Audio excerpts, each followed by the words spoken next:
31 अक्टूबर 1984 सुबह का समय, जब प्रधानमंत्री इंदिरा गांधी अपने सरकारी आवास से ऑफिस की ओर निकलती है, लेकिन कुछ ही पलों में गोलियों की आवाज गूंजती है। भारत की सबसे ताकतवर नेता को उनके ही सुरक्षा कर्मियों ने छलनी कर दिया था। लेकिन इस एक घटना के बाद पूरे देश में जो हुआ वो सिर्फ एक मौत नहीं थी, वो एक रुक जाना था। पूरा भारत जैसे 3 दिन तक सांसें रोककर खड़ा रहा। क्यों? क्या सिर्फ एक हत्या ने पूरे देश को थाम दिया? क्या था वो डर और क्या थी वो राजनीति, और कैसे 3 दिन तक देश दंगों की आग में जलता रहा? जानिए पूरी कहानी आज के इस वीडियो में। जय हिंद, नमस्कार।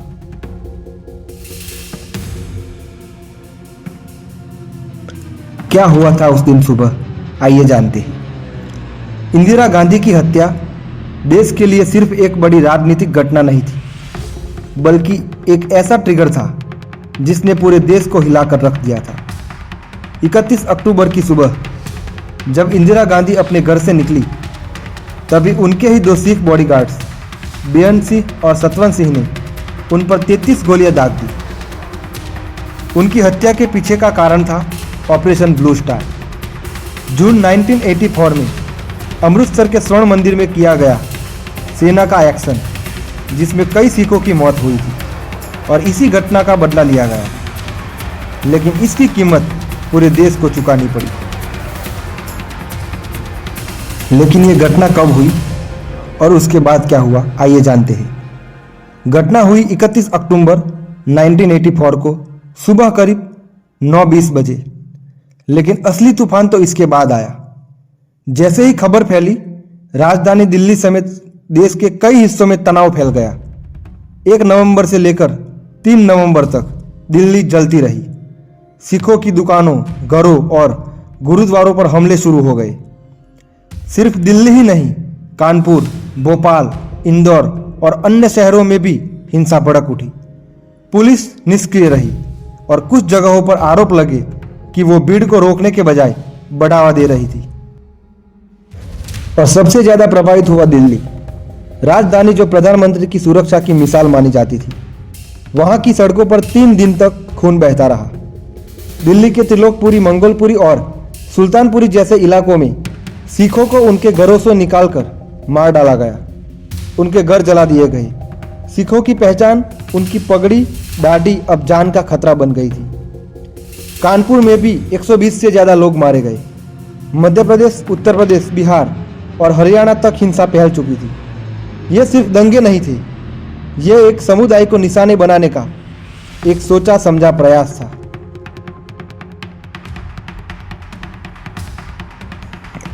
ये सब किसने किया और जिम्मेदार कौन था इसके पीछे? ये दंगे अचानक नहीं हुए थे। कई रिपोर्ट्स के अनुसार ये सुनियोजित दंगे थे, और इसके पीछे आरोप लगे कि उस समय सत्ताधारी कांग्रेस पार्टी के कुछ नेता उन सब ने उस भीड़ को उकसाया था। चश्मदीदों ने बताया कि कुछ नेताओं ने लोगों को वोटर लिस्ट दी, जिसमें सिखों के नाम चिन्हित थे। पेट्रोल, मिट्टी का तेल बांटा गया और कहा गया खून का बदला खून से लिया जाएगा। लेकिन सरकार ने न सेना बुलाने की जल्दी की और ना ही कर्फ्यू लगाया। आखिर क्यों? आखिर भारत 3 दिन तक रुका क्यों रहा? भारत रुका नहीं था, भारत डर के साए में ठहर गया था। कानून और प्रशासन पूरी तरह विफल हो चुके थे, और सिख परिवार घरों में दुबके हुए थे।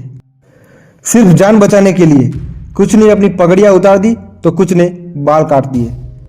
वो 3 दिन सिर्फ हिंसा के नहीं थे, वो 3 दिन इंसानियत के इम्तिहान के थे। पड़ोसी किसी को छुपा रहे थे तो कुछ भीड़ का हिस्सा बन गए थे। और सबसे बड़ी बात, केंद्र सरकार चुप। राजीव गांधी ने उस वक्त कहा, जब कोई बड़ा पेड़ गिरता है तो धरती हिलती है। लेकिन ये शब्द आज भी लोगों के जहन में गूंजते हैं। कैसे हुआ ये सब और आगे क्या हुआ, आइए जानते हैं। दंगों को रोकने के लिए 4 नवंबर को सेना बुलानी पड़ी, लेकिन तब तक 3000 से ज़्यादा सिख मारे जा चुके थे और 10,000 से ज़्यादा लोग बेघर हो चुके थे। इतनी बड़ी त्रासदी के बाद भी बहुत कम लोगों को सजा मिली। सीबीआई की जांच, नानावटी आयोग की रिपोर्ट और वर्षों तक चलने वाले केस, लेकिन ज़्यादातर आरोपी बच निकले।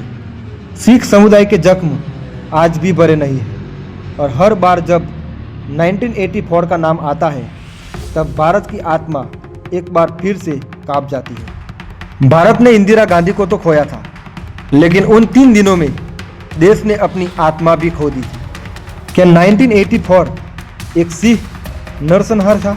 क्या ये सिर्फ बदले की आग थी या कुछ और सबसे बड़ा सवाल, क्या हम वाकई उस दौर से कुछ सीखे? कमेंट में जरूर बताइएगा। क्या 1984 की सच्चाई आज भी दबा दी गई है? और अगर आपको ये वीडियो जानदार लगा हो तो इसे शेयर कीजिए ताकि इतिहास सिर्फ किताबों में नहीं, जनमानस में भी जिंदा रहे।